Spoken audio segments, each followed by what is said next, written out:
Hello everyone, स्वागत है आप सभी का पसंद यूट्यूब चैनल राज के। इसमें शिक्षा विभाग अपडेट में आज के मॉर्निंग न्यूज़पेपर से कई इंपॉर्टेंट अपडेट को क्लेरिफाई करेंगे, जिसमें जो स्पॉन्टेनियस न्यूज़ है, सबसे ज़्यादा ब्रेकिंग न्यूज़ है, वो ये निकल कर आ रही कि यूपीटीटी स्थगित कर दिया गया है। कोरोना की वजह से इसको स्थगित करने का आदेश दिया गया है और वेतन कटौती के मामले में शिक्षकों को राहत। उन्नत शिक्षक भर्ती के नवनियुक्त शिक्षकों को वेतन जल्द से जल्द जारी करने का सख्त आदेश दिया गया है। महानिदेशक अपर मुख्य सचिव सचिव बेसिक शिक्षा परिषद के द्वारा एलटी ग्रेड 2500 से अधिक अभ्यर्थियों की काउंसलिंग रुकी हुई है। तमाम अपडेट है। प्रवक्ता के कई सौ पदों पर काउंसलिंग रुकी हुई है। एएसपी के 250 माफ़ करिएगा, एपीएस के, यहाँ पर एएसपी मैंने लिख दिया है, एपीएस के 250 पदों पर भर्ती अटकी हुई है। तो तमाम अपडेटों को क्लेरिफाई कर लेते हैं। चलिए फटाफट वीडियो शुरू करते हैं।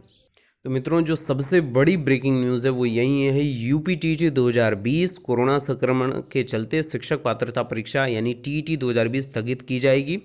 परीक्षा नियामक प्राधिकारी सचिव अनिल भूषण चतुर्वेदी ने टेट स्थगित करने का प्रस्ताव शासन को भेजा है। बेसिक शिक्षा विभाग के सचिव आरबी सिंह ने बताया कि परीक्षा स्थगित करने का प्रस्ताव मिला है। इस पर सैद्धांतिक सहमति बन गई है। इसका आदेश 1 से 2 दिन में जारी किया जाएगा। पूर्व निर्धारित कार्यक्रम के अनुसार 18 मई से टीटी के ऑनलाइन आवेदन भरे जाने हैं, जबकि 25 जुलाई को परीक्षा प्रस्तावित थी।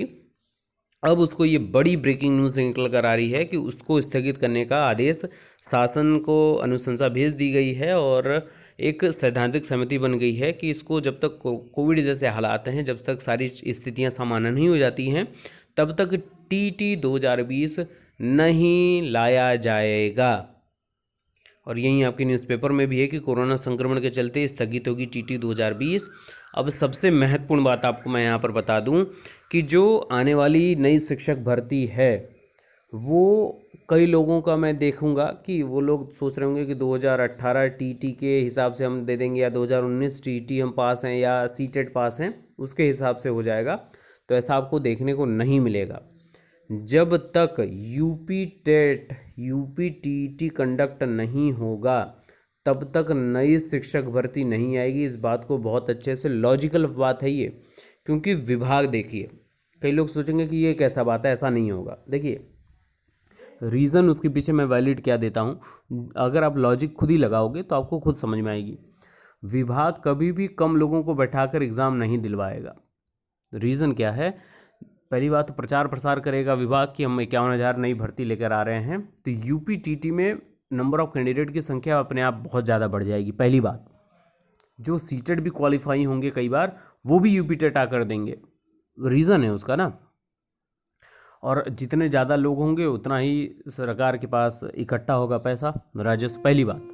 दूसरी बात, सरकार जितने लोग कंडक्ट होंगे, फिर उसके बाद नई शिक्षक भर्ती जो लेकर आएगी 51,000 से ज़्यादा पदों के लिए, तो ये यूपी टेट में जितने लोग ज़्यादा क्वालिफाई होंगे वो सब आएंगे।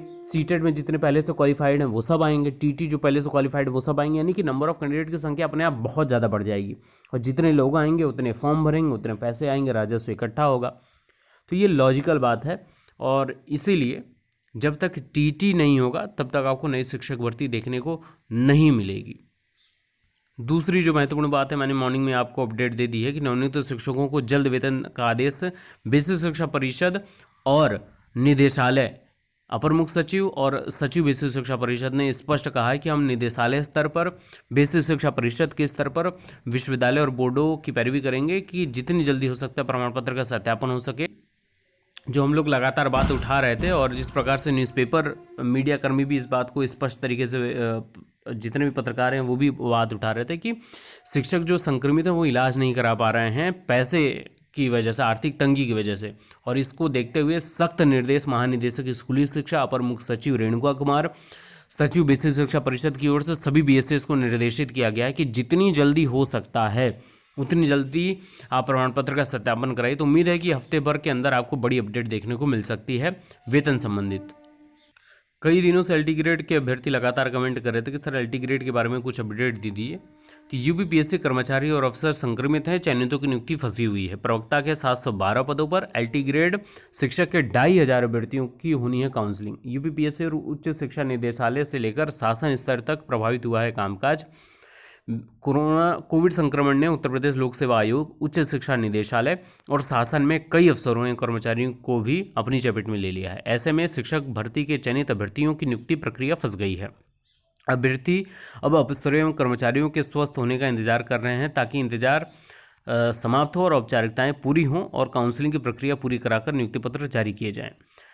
उत्तर प्रदेश लोक सेवा आयोग ने एलटी ग्रेड शिक्षक भर्ती के तहत सामाजिक विज्ञान पुरुष वर्ग में 787 एवं महिला वर्ग में 797 और हिंदी पुरुष वर्ग में 418 और महिला वर्ग में 540 चयनित अभ्यर्थियों की फाइलें फरवरी की शुरुआत में ही माध्यमिक शिक्षा निदेशालय को भेज दी थी। फाइल मिलने के बाद निदेशालय को काउंसलिंग शुरू करानी थी, लेकिन निदेशालय ने आयोग से चयनित अभ्यर्थियों के विवरण से संबंधित सॉफ्ट कॉपी मांग ली। आयोग ने सॉफ्ट कॉपी भी उपलब्ध करा दी, लेकिन सॉफ्ट कॉपी में थोड़ी कमी रह गई थी, जिसके बाद निदेशालय ने संशोधित सॉफ्ट कॉपी मांगी और सॉफ्ट कॉपी बनाने की जिम्मेदारी जिस कर्मचारी के पास थी उन्हें कोरोना हो गया। आयोग के कुछ अन्य कर्मचारी भी संक्रमित हो गए। ऐसे में संशोधित सॉफ्ट कॉपी अभी तैयार नहीं की जा सकी और जिसकी वजह से अभी भी जो काउंसलिंग प्रक्रिया है वह बाधित है। इसी प्रकार आपके उच्चतर शिक्षा आयोग में भी प्रवक्ता के 712 पदों पर चयन परिणाम जारी किया गया था और काउंसलिंग ऑफलाइन मोड पे आयोजित की जाती थी, लेकिन इस बार शासन ने ऑनलाइन मोड में काउंसलिंग कराने का निर्णय लिया। इसके लिए एनआईसी लखनऊ ने नया सॉफ्टवेयर तैयार किया गया, लेकिन काउंसलिंग उच्च शिक्षा निदेशालय के माध्यम से होनी थी। नया सॉफ्टवेयर तैयार होने के बाद इसमें अभ्यर्थियों से संबंधित विवरण भी फीड करा लिया गया, लेकिन विवरण में अभ्यर्थियों के फ़ोन नंबर शामिल नहीं थे, जबकि काउंसलिंग एवं नियुक्ति से संबंधित सूचना अभ्यर्थियों को उनके मोबाइल फ़ोन पर ही SMS के माध्यम से दी जाती है। पिछले दिनों शासन ने आयोग को पत्र भेजकर अभ्यर्थियों के फ़ोन नंबर भी मांग लिए। इस बीच उस शिक्षा निदेशक के कुछ अधिकारी एवं कर्मचारी कोरोना संक्रमित हो गए और जिसके कारण इसमें भी बाधा उत्पन्न हो गई। तो कहीं ना कहीं कोविड जैसे हालात, अस्थिरता हर जगह बनी हुई है और स्थितियां सामान्य नहीं हैं, तो सुरक्षा का आप सभी ध्यान रखिए और जितनी जल्द से हो सकता है स्थितियां सामान्य होंगी और सारी चीज़ें अप टू डेट होंगी। अगली इंपॉर्टेंट अपडेट है कि एपीएस के 250 पदों पर भर्ती अटकी है। 8 साल से नई से भर्ती शुरू नहीं कर सका आयोग और ओवर एज हो रहे हैं भर्ती। वहीं आपका दरोगा भर्ती की तरह ही ओवर एज भर्ती यहाँ पे भी हो रहे हैं। तो हर जगह तो ढील बरती गई है पिछले कई महीनों से, और अब कोरोना का तो भाई है ही, जो भी हो हल्ला है और जो भी चीज़ें स्थितियाँ सामान्य हैं, तो थोड़ा सा सुरक्षा का ध्यान रखिए। उसके बाद अपनी एकजुटता को बहुत मजबूत बना के रखिएगा, क्योंकि उसी के जरिए सारे काम होते आए हैं और उसी के जरिए काम होंगे भी। बाकी के लेटेस्ट अपडेट के लिए बने रहिए। Best of luck, thank you so much.